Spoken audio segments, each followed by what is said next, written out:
जम्मू कश्मीर की सियासत एक बार फिर गर्मा चुकी है। आपको बता दें, कांग्रेस और नेशनल कॉन्फ्रेंस के दरमियान इख्तलाफात मजीद बढ़ चुके हैं और अब इस हवाले से कांग्रेस के लीडर वकार रसूल वानी ने भी बयान दे दिया है। उनका मानना है कि अब नेशनल कॉन्फ्रेंस और कांग्रेस के दरमियान ये अलायंस खत्म हो जाना चाहिए क्योंकि ये बेमानी हो चुका है।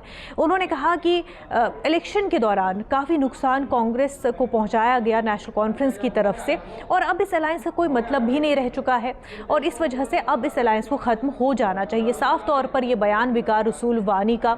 और वहीं अगर नेशनल कॉन्फ्रेंस की बात करें तो वो इस बात को नहीं मानते हैं। उनका कहना है कि ऐसा कुछ भी नहीं है, सब कुछ ठीक चल रहा है, लेकिन वाज़े तौर पर जो इख्तलाफात पहले नेशनल कॉन्फ्रेंस और कांग्रेस के दरमियान दिख रहे थे अब साफ तौर पर बढ़ चुके हैं, सामने आ चुके हैं और ये वाज़े हो चुका है वकार रसूल वानी के बयान से। आइए सुनते हैं उन्होंने क्या कुछ कहा।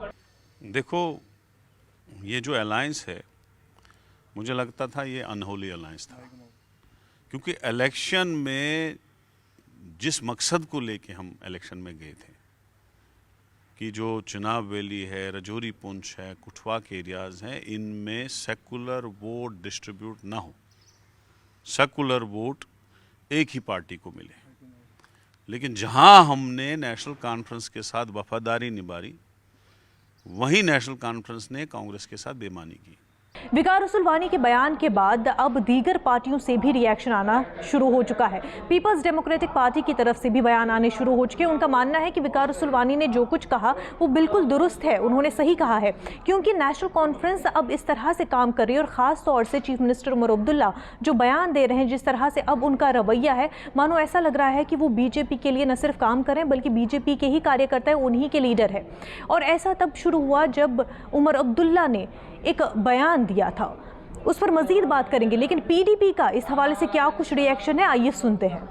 लेकिन एक बात तो है कि जिस उत्साह के साथ लोगों ने नेशनल कॉन्फ्रेंस को मैंडेट दिया था और उनकी सरकार बनाई थी और कांग्रेस भी उनके साथ थी, तो वो उत्साह जो है वो 15 अक्टूबर के बाद हमें देखने को नहीं मिला। पहली कैबिनेट मीटिंग में रेजोल्यूशन स्टेटहुड का आ गया, लेकिन वोट 370 और 35 के नाम पर मांगे गए थे।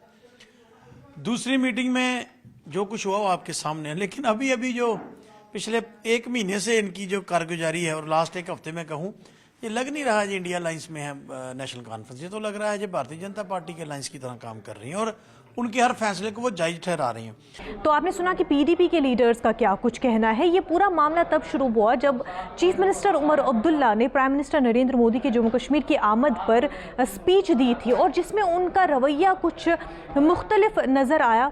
इलेक्शन के दौरान जो उनका रवैया था, जो बोलने का अंदाज़ था, जो बातें थी, वो उसके बरअक्स थी।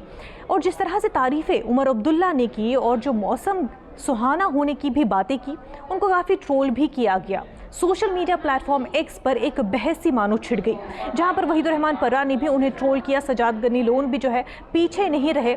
चाहे पीडीपी हो, चाहे पीपल्स कॉन्फ्रेंस हो, सब ने चीफ मिनिस्टर उमर अब्दुल्ला को सोशल मीडिया प्लेटफॉर्म एक्स पर ट्रोल किया और ट्वीट किया कि अब उमर अब्दुल्ला की जो लैंग्वेज है, मानो वो अब बीजेपी के ही लीडर हो और प्राइम मिनिस्टर नरेंद्र मोदी को खुश करने की बस बातें ही कर रहे हैं।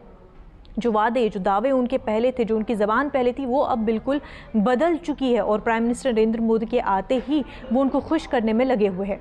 उमर अब्दुल्ला ने क्या कुछ कहा था, आइए सुनते हैं। इस खुशी के मौके पे वजीर आजम साहब, मैं दिल की गहराइयों से आपका शुक्रिया करना चाहता हूं कि आप इस ठंड में हमारे दरमियान आए, आपने इस टनल का इफ्तिदा किया।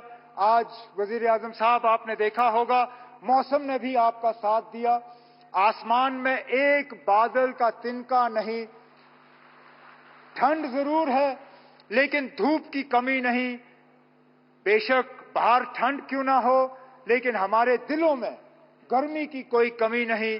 हम उम्मीद करते हैं कि इसी तरह, क्योंकि जम्मू कश्मीर के साथ आपका बहुत पुराना वास्ता रहा है।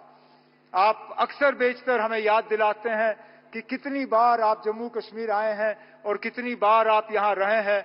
हम तो उम्मीद करेंगे कि बार बार आप आएं, बार बार आप हमारे दरमियान रहें और इसी तरह हमारी खुशी में शामिल हों।